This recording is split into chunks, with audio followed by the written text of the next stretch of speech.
अस्सलाम वालेकुम। Pakistan property leaders बहरिया town Karachi के प्लेटफॉर्म से मैं हूं आपका होस्ट राना वसीम। उम्मीद करता हूं कि आप सब लोग खैरियत से होंगे। जी तो वीवर आज हमारे साथ मौजूद हैं राना अदनान शबीर भाई। अस्सलाम वालेकुम जी। वालेकुम सलाम। कैसे हैं अदनान भाई, आप ठीक हैं? ठीक ठाक। वीवर आज जो वीडियो का हमारा टॉपिक है वो ये है कि रेजिडेंशियल प्लॉट ख़रीदते वक्त हमें किन किन चीज़ों का जो है वो ख्याल रखना चाहिए। जी तो अदनान भाई हमारे वीवर्स को आज काइंडली इस चीज़ के बारे में गाइड कर दीजिए कि अगर किसी ने रेजिडेंशियल प्लॉट लेना हो तो उसे किन किन चीज़ों को मद्देनज़र रखना चाहिए। देखिए, इसमें मैं इस चीज़ को ना कैटेगराइज करूँगा 3 वेज़ के अंदर। जब भी कोई बंदा प्रॉपर्टी परचेज़ करता है ना तो उसके पीछे 3 चीज़ें हो सकती हैं। या तो वो एंड यूज़र के तौर पर आएगा, या फिर वो इन्वेस्टर के तौर पर आएगा, या फिर वो सिर्फ एट अ टाइम परचेजिंग करेगा और उसके बाद जो है वो जाके उसके ऊपर प्राइवेट कंस्ट्रक्शन करेगा और फिर अपना रेडी टू मूव होएगा। अच्छा, इसमें देखें कि अगर हम बहरिया टाउन कराची की बात करते हैं तो कुछ प्रीसेंट्स ऐसे हैं जहाँ पर डेवलपमेंट का काम जो है वो ऑलमोस्ट कंप्लीट हो चुका है। जैसे कि 10B की मैं अगर बात करता हूँ या 11B की बात करता हूँ, और ये वो वाले प्रीसेंट्स हैं। इसी तरह प्रीसेंट 27 है, प्रीसेंट 31 है, ये वो वाले प्रीसेंट है। प्रीसेंट 15 आ जाता है, प्रीसेंट 12 है, इसी तरह प्रीसेंट 14 है, 15A के भी अंदर अब तो घर बनना जो है वो काफ़ी हद तक स्टार्ट हो चुके हैं। यानी कि ये वो वाले प्रीसेंट्स हैं जो एंड यूज़र जो है यानी फ़ौरन मूव करना चाहता है, अपना प्लॉट ले और फ़ौरन उसको पोजीशन मिल जाए और उसके बाद वो प्राइवेट कंस्ट्रक्शन करने के लिए जो है अपनी फैमिली को मूव कर सकता है। इसी तरह अगर मैं इसको मज़ीद कैटेगराइज करूँ तो सेकंड चीज़ वो आ जाती है कि एक ओवरसीज़ क्लाइंट है, उसने सिर्फ परचेजिंग करनी है और उसका कंस्ट्रक्शन का जो प्लान है वो थोड़ा सा लेट का है, तो उसके लिए जो है क्राइटेरिया थोड़ा सा और है। फिर उसको रेडी टू मूव प्रीसेंट में नहीं मूव करना चाहिए, क्योंकि एज़ कंपैरिजन जो प्रीसेंट जो है वो काफ़ी हद तक डेवलप हो चुके हैं। ज़ाहिर बात है उनकी प्राइसेस में अच्छा खासा गेन आपको देखने को मिला है। उनकी प्राइसेस आज काफ़ी ज़्यादा हैं, क्योंकि जहाँ पर कोई आपको पता है कि फैसिलिटीज़ आ जाती हैं, एमिनिटीज़ आ जाती हैं, मस्जिद ऑपरेशनल हो जाती है, शॉपिंग गैलरी ऑपरेशनल हो जाती है, वहाँ पर जो है वो प्राइसेस में अच्छा खासा राइज आपको देखने को मिलता है। तो दूसरी कैटेगरी ये है कि हमारे वो वाले क्लाइंट्स जो फ़िलहाल प्लॉट्स लेंगे लेकिन कंस्ट्रक्शन जो है वो with the passage of time थोड़ा सा डिले करके करेंगे, तो उन क्लाइंट्स को ऐसे प्रीसेंट्स में फिर मूव नहीं करना चाहिए। उनको फिर ऐसे प्रीसेंट में मूव करना चाहिए कि जहाँ पर प्राइसेस अभी रीज़नेबल हैं, जहाँ पर हम जो है वो प्लॉट परचेज़ कर सकते हैं। जैसे कि प्रीसेंट 24 है, प्रीसेंट 25 है, 25A है, 26A है, तो प्रीसेंट 28 भी है। इसी तरह ये उन प्रीसेंट्स में इंक्लूड होते हैं जो कि with the passage of time जो है इनमें डेवलपमेंट भी बहुत अच्छी हो जाएगी और इनके अंदर आप बाद में अपना घर बनाकर जो है वो फैमिली मूव कर सकते हैं। तीसरी चीज़ आ जाती है कि as a investment point of view जो है आप किन प्रीसेंट्स को चूज़ करते हैं या किस इलाके को चूज़ करते हैं। आप देखें कि इस तरह अगर मैं बात करूं तो प्रीसेंट 15A एंड 15B पिछले 3 से 4 माह के अंदर जो है इनके अंदर प्राइसेस काफ़ी लो रही। स्पेशली जो प्रीसेंट 15B है उसके अंदर बहुत हॉट सेल चली, लोगों ने बहुत सारी परचेजिंग की उसके अंदर 125 स्क्वायर यार्ड के अंदर। आप देखें कि अगर उसकी मैं लोकेशन और सराउंडिंग की बात करता हूँ तो एवेन्यू 17 जो है हम कह सकते हैं कि आने वाले टाइम की मेन जनाब, ठीक है। अब वो एवेन्यू जो है आपको गोल्फ से लेकर जो है वो प्रीसेंट 15B और इंशाल्लाह with the passage of time जो है ये सुपर हाईवे के साथ भी इंशाल्लाह ये टच होगी, तो फिर इसकी एक्सेस की वजह से इस एरिया की और इसको जो पैराडाइज का व्यू मिलेगा, जो 500 स्क्वायर यार्ड के इसके प्लॉट्स भी इसमें दिए गए हैं, उसके साथ साथ जो है इस एरिया की वर्थ और इस प्रीसेंट की वर्थ जो है वो मज़ीद बढ़ जाएगी। यानी कि 3 चीज़ें हैं। अगर तो आपने रेडी टू मूव प्लॉट लेना है, फ़ौरन आप कंस्ट्रक्शन करके अपनी फैमिली को मूव करवाना चाहते हैं, पहली कैटेगरी वो है, तो उन्हें ऐसे प्रीसेंट्स के अंदर मूव करना चाहिए जहां पर ऑलरेडी जो है वो फैमिलीज़ मूव हो चुकी हैं, ऑलरेडी घर बन चुके हैं और उनमें आपको पता है कि प्राइसेस भी थोड़ी सी ज़्यादा होंगी। सेकंड कैटेगरी वो आ जाती है कि जिन लोगों ने फ़िलहाल प्लॉट लेना है लेकिन थोड़े टाइम के बाद उन्होंने अपनी फैमिली को यहाँ पर शिफ्ट करना है, तो उनको भी इस हिसाब से प्लॉट लेना चाहिए कि अभी विद इन 1 ईयर या 2 ईयर यहाँ पर काफ़ी सारे लोग आ जाएंगे, आबादी हो जाएगी, घर बन जाएंगे।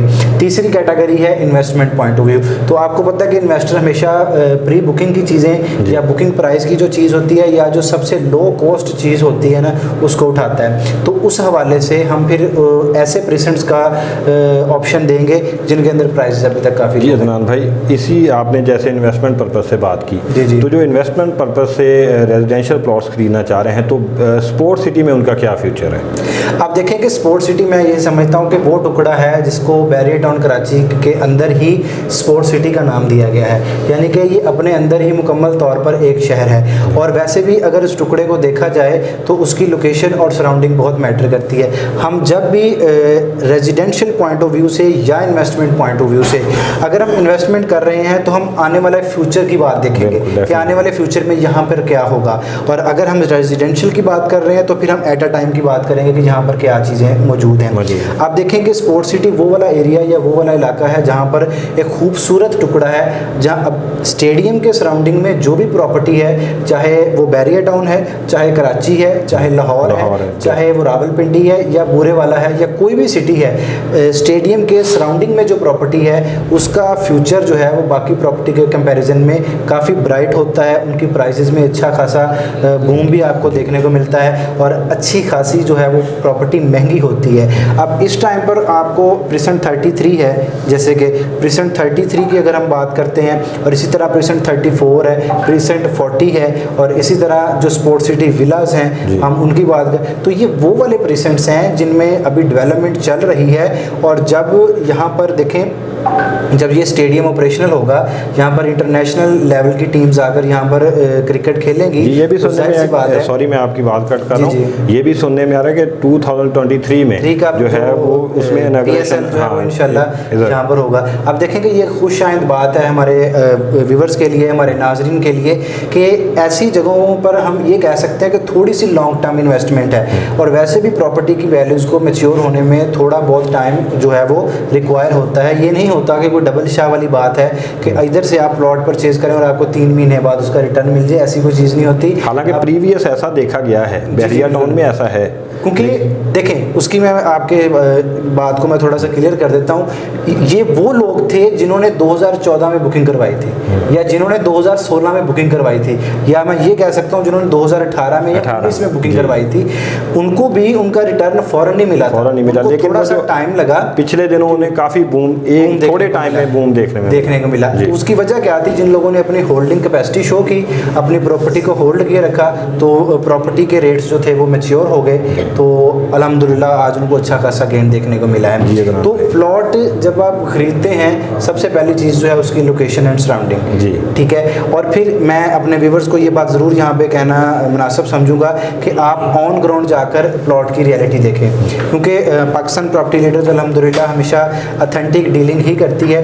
इसलिए मैं यहाँ पर एक चीज़ मेंशन करूँगा कि आप ऑन ग्राउंड रियलिटी देखें, ठीक है, और कंपेटिटिव वैल्यूज़ देखें कि क्या मार्केट में वाकई इतनी वैल्यूज़ हैं, क्या मार्केट में इससे वैल्यूज़ कम हैं या ज़्यादा हैं। और एक चीज़ मैं यहाँ पे मज़ीद क्लियर करूँगा कि जब हम अपने तौर पर कोई फ़िलासफ़र बनने की कोशिश कर रहे होते हैं तो अक्सर चीज़ें हमारे हाथ से निकल जाती हैं। बेहतर चीज़ें या बेहतर ऑप्शन जो होते हैं वो हमारे हाथ में फिर नहीं रहते। अच्छी चीज़ है कि आप कंसल्टेंसी के साथ चलें, किसी अच्छे डीलर के साथ कॉन्टैक्ट करें। हम ये नहीं कहते कि पाकिस्तान प्रॉपर्टी लीडर, जो भी अच्छा डीलर है आप उनके साथ कॉन्टैक्ट करें, इंशाल्लाह वो आपके साथ कोऑर्डिनेशन करेंगे। जी अच्छा अदनान भाई, एक और चीज़, जैसे आपने एवेन्यू 17 का बोला कि इन फ्यूचर जो है वो मेन जना एवेन्यू बनने वाला है, क्योंकि उसको एग्जिट जो है या एंट्रेंस जो मिलेगी। इसी तरह अगर स्पोर्ट्स सिटी की बात करें तो इन फ्यूचर आपको नज़र आता है कि उसमें कोई ये उस साइड पे एंट्रेंस या एग्जिट का कोई जो है वो देंगे? आप देखें इसमें जो प्रेजेंट 41 है, प्रेजेंट 41 वाली जो एवेन्यू जाती है, अबरार एवेन्यू जिसको हम कह सकते हैं, उस अबरार एवेन्यू का रोड जब कंप्लीट होगा और इंशाअल्लाह अज़ीज़ उसका आगे जो पैसेज बनेगा, अब उस वजह से भी बैरियर टाउन कराची की वैल्यूज़ में और इसकी जो प्रॉपर्टी है उसमें अच्छा खासा जो है मैच्योरिटी देखने को मिलेगी, अच्छे खासे रेट्स जो हैं वो इंशाअल्लाह ज़्यादा होंगे। इसी तरह स्पोर्ट्स सिटी का भी इस एरिया के बारे में यही चीज़ एक्सपेक्टेड है कि इंशाअल्लाह उनकी उसका भी फ्यूचर इंशाअल्लाह बहुत अच्छा होगा। अदनान भाई, अब हमने डिस्कस कर लिया है ओल्ड BTK और स्पोर्ट्स सिटी।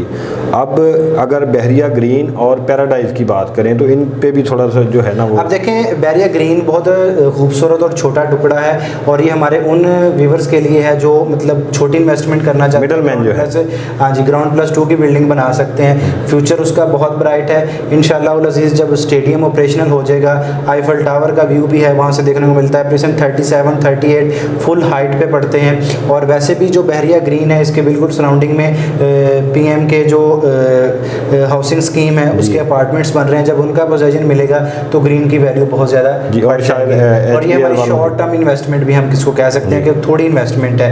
और इसी तरह बहरिया पैराडाइज भी है, उसमें जब सेंट्रल पार्क अपार्टमेंट जो हैं वो ऑपरेशनल हो जाएंगे और उसी तरह सेंट्रल पार्क जो है जो 32 एकड़ के ऊपर बना हुआ पार्क है तो नो डाउट बहरिया का हर टुकड़ा ही जो है वो अपनी और इसी तरह इन फ्यूचर जो है वो उधर ताजमहल भी जो है ना बिल्कुल बिल्कुल इंशाल्लाह वो भी इंशाल्लाह बनेगा। जी तो वीवर ये थी हमारी आज की वीडियो। उम्मीद करता हूँ कि हमारी वीडियो आपको पसंद आई होगी। मज़ीद इन्फॉर्मेटिव वीडियोज़ के लिए हमारा यूट्यूब चैनल सब्सक्राइब कर लें। इंशाल्लाह नई वीडियो के साथ फिर मुलाकात होगी। मुझे और अदनान भाई को इजाज़त दीजिए। अस्सलाम वालेकुम, शुक्रिया, अल्लाह हाफ़िज़।